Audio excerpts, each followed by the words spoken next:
Um deputado que viaja desde 2023 aos Estados Unidos para articular sanções contra o juiz responsável por conduzir investigações contra o seu grupo político. Um deputado que se licenciou do cargo e se mudou para o território americano para buscar retaliações contra esse juiz. Um deputado que agora é alvo de um inquérito relacionado à tentativa de golpe de Estado para manter seu pai na presidência. Eu sou Marcelo Montanini e este aqui é o Durma Com Essa, o podcast semanal de notícias do Nexo.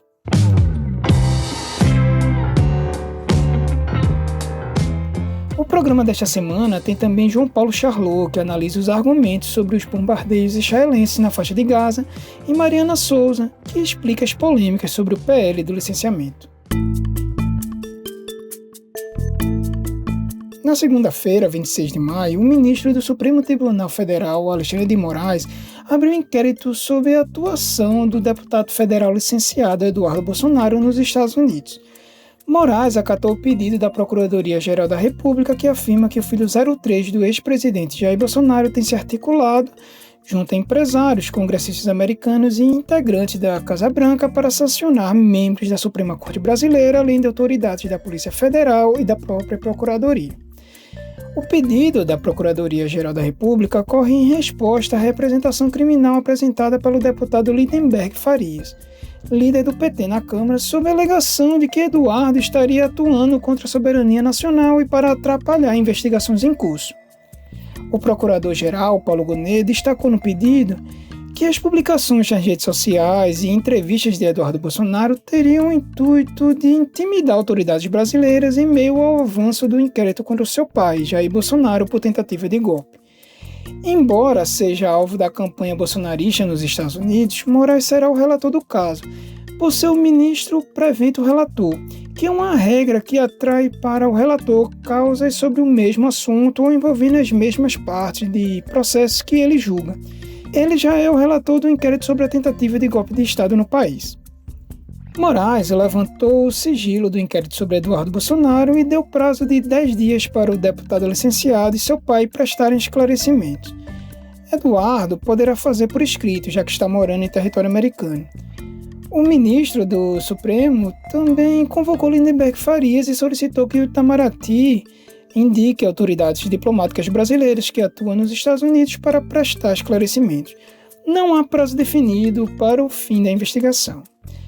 Após a abertura do inquérito na segunda-feira, Eduardo Bolsonaro se manifestou em vídeo publicado nas redes sociais. Essa medida, injusta e desesperada, só configura aquilo que sempre falamos. O Brasil vive um regime de exceção. Esse inquérito consolida o ponto de não retorno. A abertura da investigação ocorreu 5 dias após o secretário de Estado americano, Marco Rubio, dizer que o governo dos Estados Unidos analisa uma punição internacional a Moraes. A ofensiva internacional de bolsonaristas, liderada por Eduardo Bolsonaro, já ocorre há anos. E nesta quarta-feira, Rubio anunciou que os Estados Unidos vão suspender vistos de entrada no país para quem, nas palavras dele, censurar americanos nas redes sociais. A medida pode afetar diretamente Moraes, autor de diversas decisões contra plataformas como o X, o ex-Twitter do bilionário Elon Musk, e o Rumble.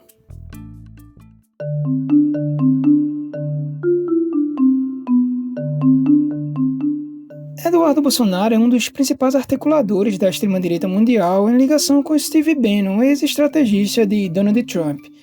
Ele também mantém relação de proximidade com os filhos do presidente americano. Desde 2023, quando seu pai deixou a presidência brasileira, Eduardo tem liderado comitivas bolsonaristas aos Estados Unidos, vendendo a ideia de que o Brasil vive sob um regime autoritário encabeçado por Moraes. Essas comitivas têm se reunido com congressistas republicanos, empresários e ativistas de extrema-direita. Eles têm participado de eventos e fóruns da extrema-direita mundial e têm dialogado com think tanks ultraconservadores. Dessa forma, os bolsonaristas conseguiram realizar audiência pública numa comissão do Congresso americano em 2024. O evento foi liderado por congressistas republicanos, que também passaram a articular ações específicas contra Moraes. Ao menos 2 projetos de lei foram apresentados no Congresso americano, mas não avançaram. Um para penalizar autoridades brasileiras com cancelamento de visto e deportação, e outro para proibir o governo americano de fechar programas de cooperação com países ou organizações que tenham violado os direitos conservadores. As articulações de Eduardo Bolsonaro se intensificaram na medida em que o cerco judicial contra o seu pai começou a se fechar. A vitória de Donald Trump em novembro de 2024 deu um gás para essas articulações bolsonaristas. Nos 2 primeiros meses de 2025, o filho do ex-presidente viajou pelo menos 4 vezes para os Estados Unidos. Em fevereiro, o grupo empresarial de comunicação de Trump e a plataforma de vídeos conservadora Rumble entraram com uma ação civil nos Estados Unidos para reforçar que decisões do ministro da Suprema Corte brasileira não valessem no país americano, uma tentativa de constranger Moraes. Em março, Eduardo Bolsonaro anunciou a licença do mandato para permanecer nos Estados Unidos, onde está desde o Carnaval de 2025. Irei me licenciar sem remuneração para que possa me dedicar integralmente e buscar as devidas sanções aos violadores de direitos humanos. Aqui, poderei focar em buscar as justas punições que Alexandre de Moraes e a sua Gestapo da Polícia Federal merecem. Desde então, ele tem intensificado sua articulação junto aos congressistas republicanos e, sobretudo, ao governo americano.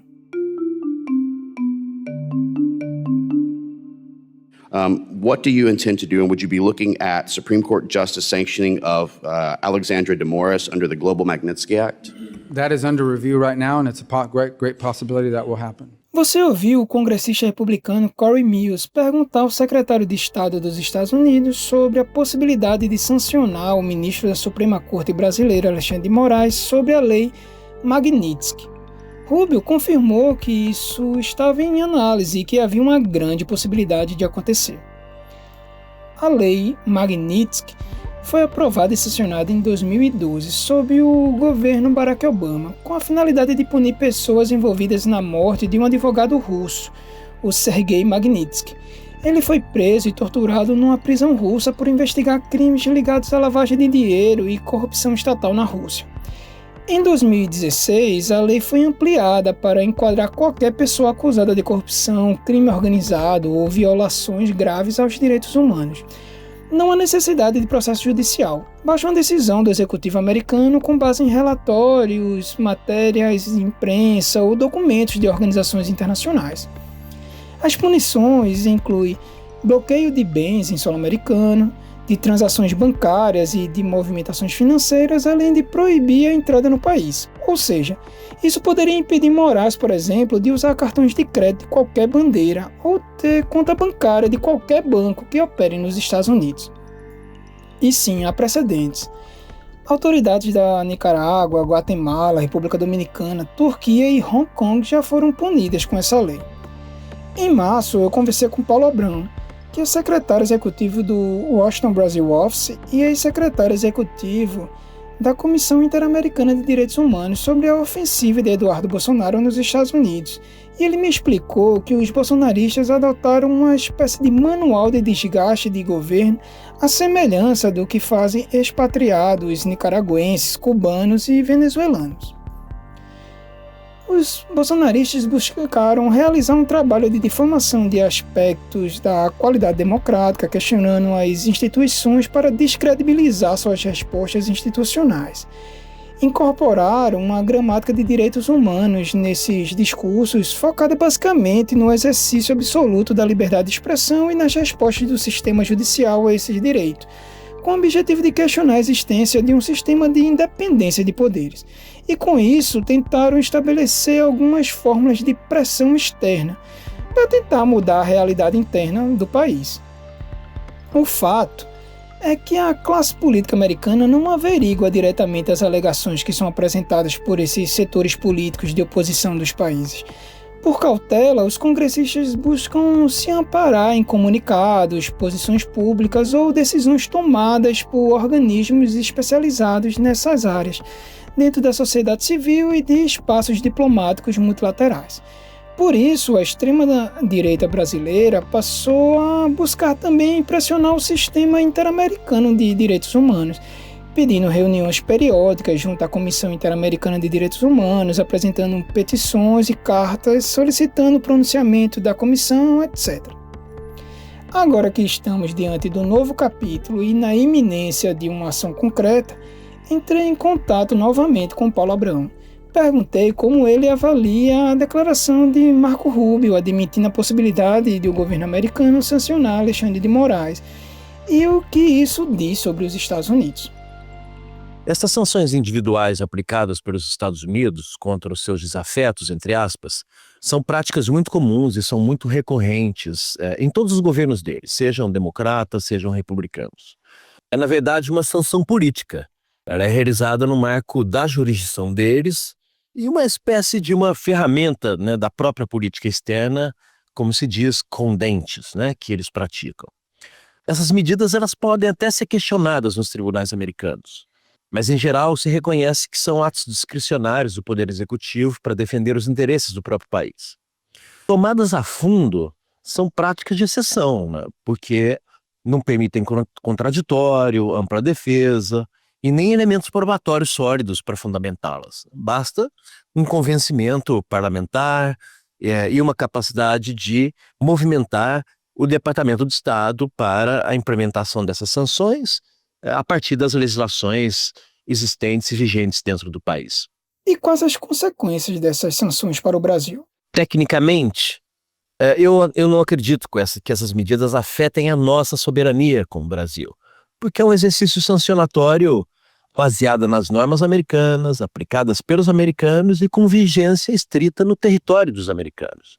Porém, considerando que a pessoa afetada é uma autoridade nacional brasileira, está sendo punida pelo exercício de funções públicas baseadas nas leis brasileiras, é preciso fazer saber às autoridades americanas que o impacto disso reflete um juízo de valor que, ao nosso critério, é inaceitável sobre a qualidade do nosso Estado de Direito. E, portanto, cabe protestar, né, diplomaticamente, dentro dos marcos possíveis. Não dá para ignorar, mas, ao mesmo tempo, temos que cuidar para não legitimar os Estados Unidos nesse processo. Mas essas sanções não poderiam afetar as relações entre Brasil e Estados Unidos? Desde o ano passado, se está construindo um ambiente para a aplicação dessas sanções individuais. Nós vínhamos já percebendo de que elas viriam, porque estávamos observando uma movimentação nesse sentido dentro do Congresso americano. E nós, como sociedade civil organizada, até muitas vezes conseguimos neutralizar que isso não ocorresse antes. Mas quando o presidente Trump assumiu, isso necessariamente se acelerou e acho muito pouco provável que seja possível evitá-las. E nós temos que conviver com isso, né, em um primeiro momento. Especialmente considerando a aproximação da extrema-direita brasileira com a direita americana e está muito bem assessorada por grupos de lobby profissionais em Washington que sabem o caminho das pedras para a implementação dessas sanções. A nossa diplomacia vai ter um grande desafio. Ela vai ter que equilibrar uma resposta sensata. Equilibrar entre protestar, para não deixar passar, e ao mesmo tempo não romper relações com os Estados Unidos, entendendo que isso são medidas que são conjunturais e que provavelmente deverão cair com mudanças de governos. Então, acho que o melhor caminho diplomático é reduzir danos e, ao mesmo tempo, mantendo uma capacidade de diálogo na medida em que a expansão mesmo dessa articulação da extrema-direita brasileira com a extrema-direita americana não venha a implicar em maior afastamento diplomático entre os nossos países. E até porque os governos mudam e mais adiante essas sanções arbitrárias, que são frágeis, elas poderão ser derrubadas. O Durma com essa volta já.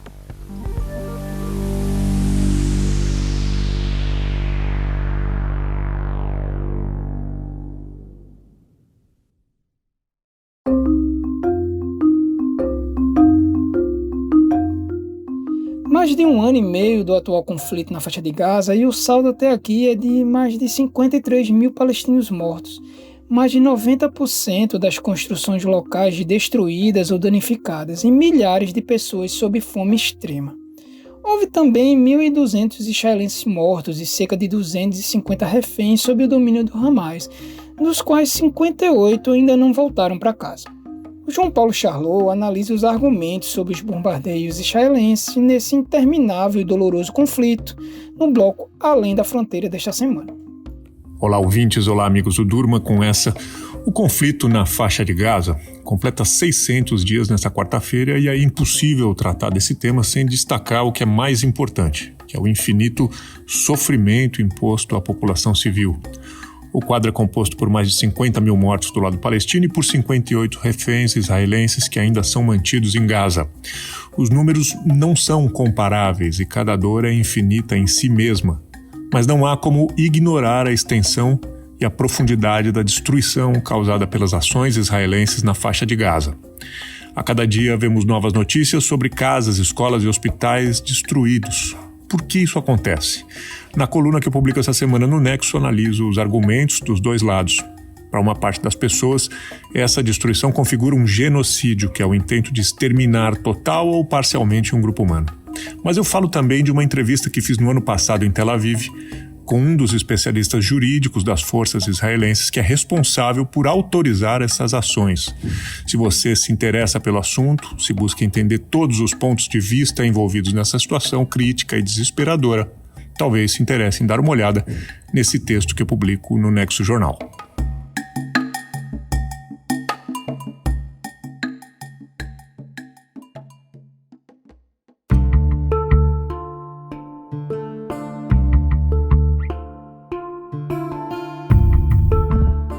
O Senado Federal aprovou na semana passada o projeto de lei do licenciamento, protocolado há mais de 20 anos. A Mariana Souza escreveu sobre o projeto e fala sobre isso no bloco O Clima é Urgente desta semana. Mariana, poderias explicar brevemente o que é esse PL do licenciamento e como ele mudou ao longo do tempo? Então, o licenciamento ambiental é um mecanismo com o objetivo de equilibrar as atividades econômicas e o meio ambiente. E o PL do licenciamento cria, então, a Lei Geral do Licenciamento Ambiental. De forma bem resumida, o licenciamento ambiental é o procedimento que autoriza a instalação e operação de empreendimentos com potencial de degradação ambiental. Esse projeto de lei foi protocolado em 2004 pelo então deputado Luciano Zica, filiado ao PT na época. E a ideia era sistematizar e consolidar as regras para o licenciamento em âmbito nacional, já que o tema aparecia em diferentes normas e causava uma certa insegurança jurídica.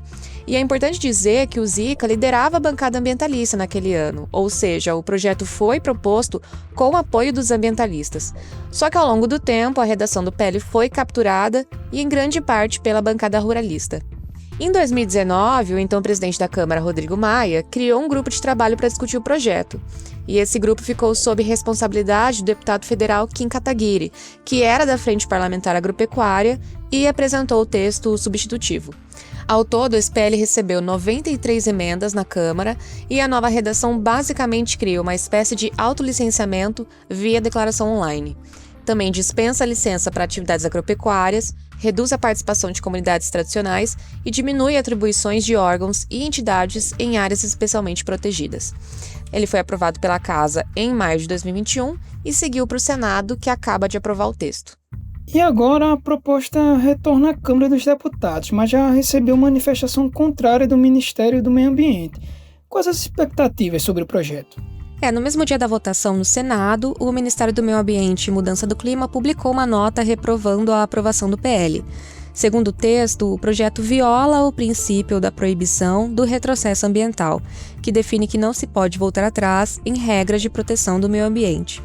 A ministra do Meio Ambiente, Marina Silva, se reuniu na terça com o presidente da Câmara, Hugo Motta, numa tentativa de barrar o avanço célere do projeto na casa. Eu falei com 2 advogados sobre esse assunto, o Douglas Montenegro, da Rede ProUC, e com a Sueli Araújo, que também é urbanista e coordenadora de políticas públicas do Observatório do Clima. Ambos disseram que o texto inverte a proposta lá de 2004, sendo o maior retrocesso ambiental, e que há uma omissão em relação à crise climática, já que o texto não cita o tema em nenhum momento. A Sueli, inclusive, acredita que o texto receberá veto de Lula e não descarta uma judicialização no Supremo.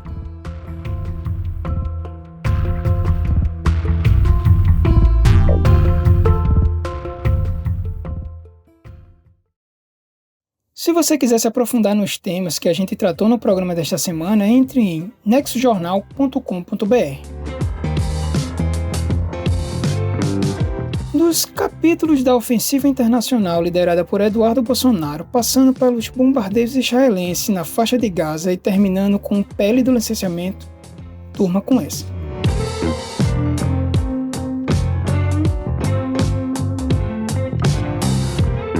Com roteiro, produção e apresentação de Marcelo Montanini, edição de texto de Suzana Souza, participações de João Paulo Charlot e Mariana Souza, produção de arte de Lucas Nelpman e edição de áudio de Bruno Bimbate, termina aqui mais um Durma com essa. Até a próxima semana.